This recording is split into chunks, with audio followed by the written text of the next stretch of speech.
Mukhang inaani na nga ni Teacher Stella Kimbo ang mga hindi magagandang bagay na ginawa niya sa kanyang panunungkulan. Well, hindi nga lingid sa marami na nag-viral sa social media ang mga luxury items o mga bagay-bagay na mayroon ang congresswoman kung saan ay ka-question-question, lalo na nga't hindi naman ganun kalaki ang kanyang sinusweldo. Nag-ugat ang lahat matapos nga na i-announce ni APRO Congresswoman Stella Kimbo ang nasabi nga pong pagbabawas ng budget ng OVP o ng Vice President na si Sara Duterte. Hindi naman syempre nag-atubili ang mga supporters ni Sara para tingnan kung may karapatan ba o talaga bang may dignidad ang nasabing Congresswoman sa lahat ng kanyang pinagsasasabi. Dito na nga lumantad ang lavish life ng nasabing Congresswoman ng Marikina.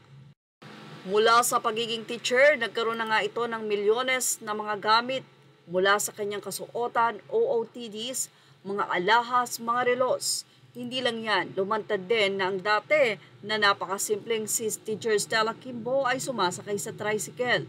Pero ngayon ay mayroon na siyang customized van.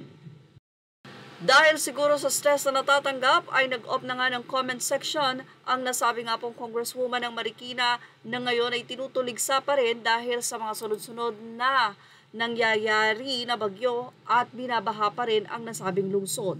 Isa pa dito ay inilathala ng isang Facebook page na si NJ Cambao Reyes ang nasabi nga pong post kung saan ang eskwelahan sa Marikina ay mayroong nakalagay na letter Q. Tanong tuloy, curious lang, personal funds mo po ba ang pinapagawa mo sa lungsod o sa school building nyo?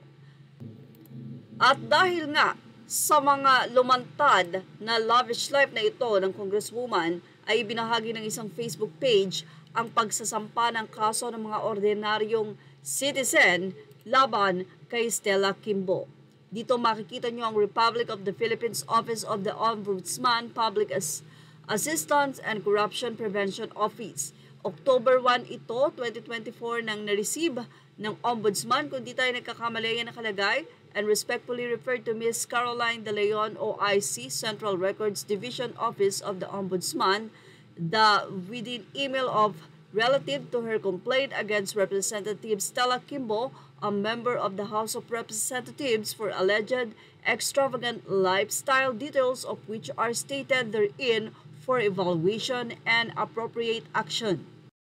Naglabas ng kanyang kasiyahan ang nasabing Facebook page post na ito ni Jennifer Francas Hingo. Ayon sa kanya, I'm glad to see ordinary citizens filing complaints with the Office of the Ombudsman challenging the extravagant lifestyle of members of the House of Representatives. The first complaint was against Stella Kimbo. At mukhang susunod na nga ang mga may lavish lifestyle pa na congressman sa iba't ibang lugar na kanilang pinamumunuan kung saan ay pare-pareho nga sila na may magagandang buhay sa kabila ng naghihirap ang kanilang mga kababayan. Well, ano po ang masasay nyo about dito?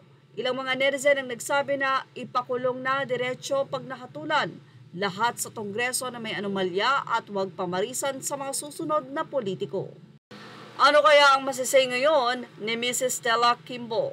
Yan ang ating Showbiz Snap update. Thank you for watching. Images are all credit to the rightful owners.